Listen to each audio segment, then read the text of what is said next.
Okay guys, well today we are going to basically learn the Bill of Rights, and we're going to learn the Bill of Rights with our bodies. And so what I need you guys to do, I need you to create some space, and please stand up.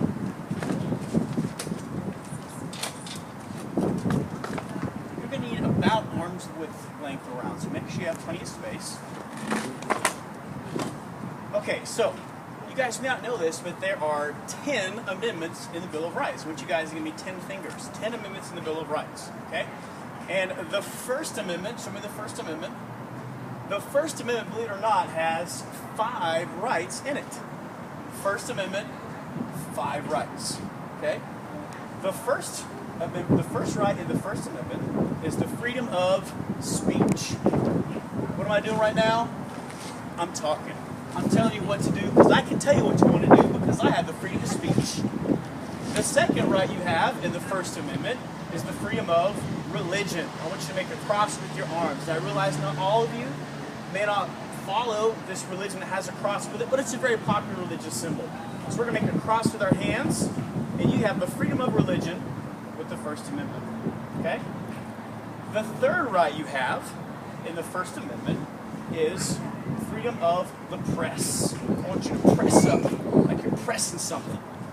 And the press actually means newspapers, magazines, even now we have blogs and websites. You have the right to say what you want to in words. And that's the freedom of the press. And that's a part of the First Amendment. The next one we have is the freedom of assembly. Now I want you to take that First Amendment right, and I want you to wrap your hand around it, and I want you to act like you're protesting. Heck no, we won't go. Heck no, we won't go. And that's the freedom of assembly. You can do that with other people, and this is your protest sign. Okay? So that's the freedom of assembly. And the last one of the First Amendment, I want you to take a notepad out and make sure you cross your body. And I want you to write a petition. A petition means you are not okay with something, and you want something done about it. And so you're going to write it up, and you're going to get signatures. And the more signatures you get, the more powerful your petition is. And before we move on to the other 9 amendments, let's review the first one again, okay? So, First Amendment, you have the freedom of, you tell me what it is. What am I doing? Speech. You also have the freedom of, Religion. you also have the freedom of, Press. you also have the freedom of, Assembly. assembly. When you're protesting in groups, you're assembling. And the last one is the First Amendment, the freedom to petition. And the more signatures you get, the more powerful it is. Okay, that's the First Amendment. The Second Amendment, I want you to make a gun. The Second Amendment is the right to bear arms. Okay, give me a good James Bond stance. Bear arms. Okay? The Third Amendment, I want you to make a quarter like you're putting a quarter right in your fingers there. The Third Amendment, it's kind of a dead amendment. We don't use it anymore. But the Third Amendment is your protection. You do not have to let soldiers live in your home. The fancy word for that is quartering. Quartering.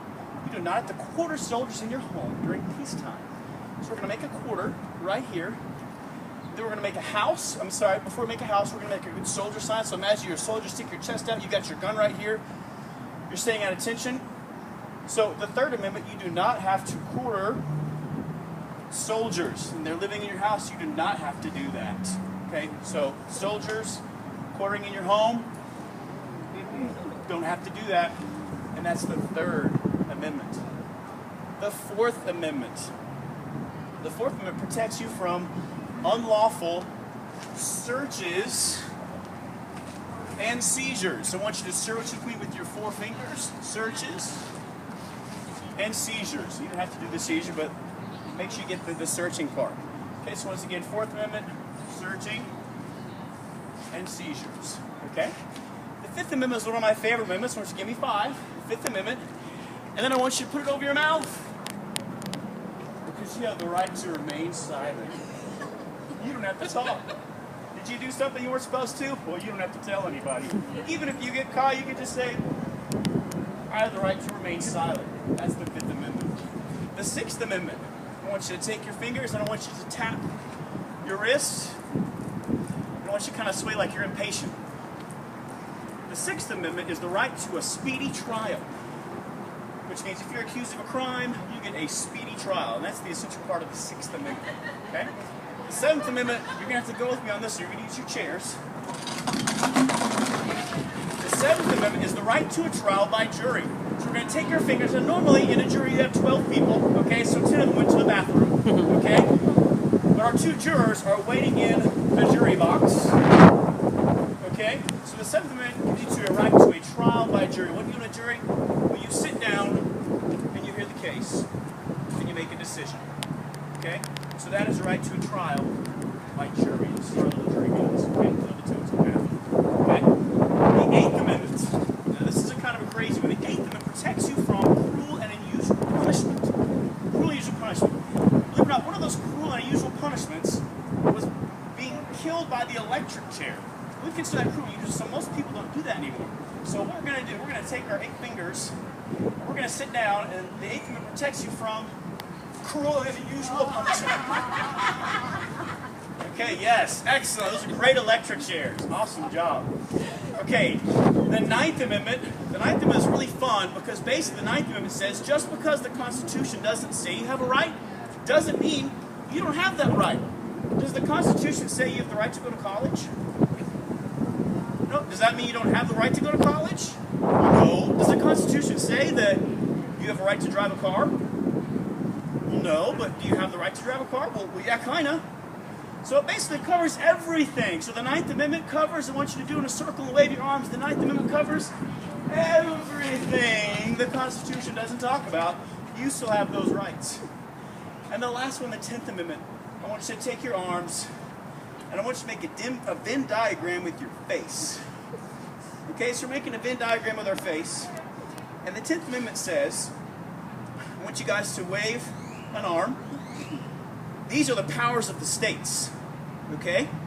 Wave your other arm. These are the powers of the national government. Okay? So we got state powers. Wave it again. We got national government powers. In your head are the powers that they share.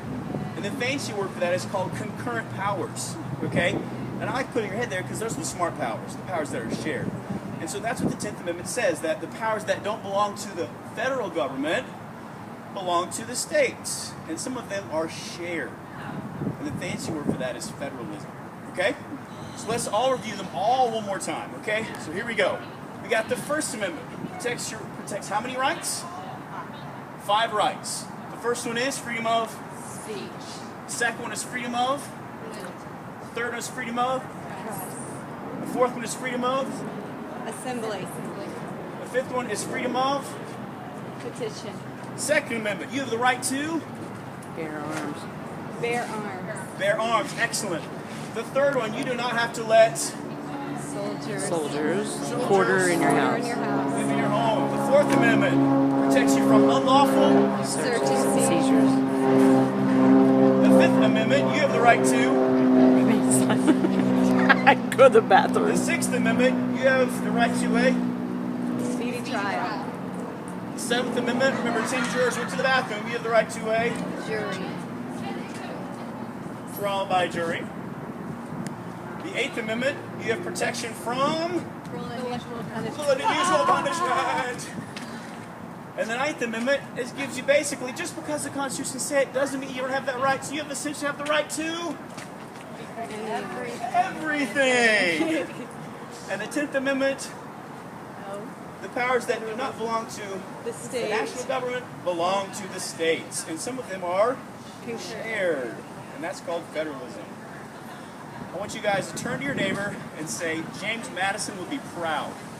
James Madison would be proud Because he's the father of the Constitution. because he's the father of the Constitution. Now what I want you to do, I want you to take one step, and the person nearest to you, I want you to tell them something practical about the First Amendment.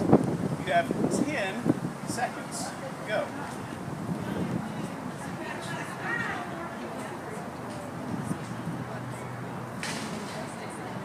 Okay, time's up. Now I want you to take 2 steps, and you will have 10 seconds to give a real-life example of the Second Amendment.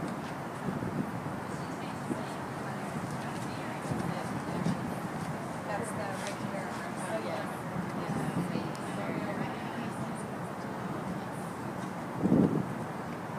Excellent. Excellent job. We will continue it on until we took 10 steps, and everyone will give real-life examples. Give a 10-finger high five because there are 10 amendments in the Constitution.